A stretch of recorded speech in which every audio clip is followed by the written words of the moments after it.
Rocky with Remax Results.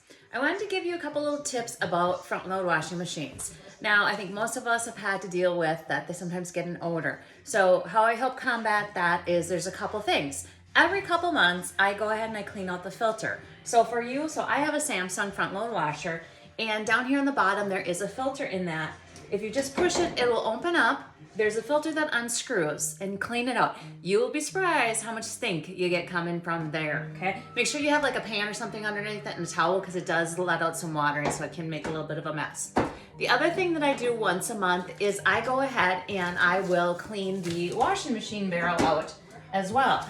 I use OxyClean. You put it in, run it on the clean cycle, and it helps my washer from not stinking too much. If you have any questions about this, give me a call. I'd love to share.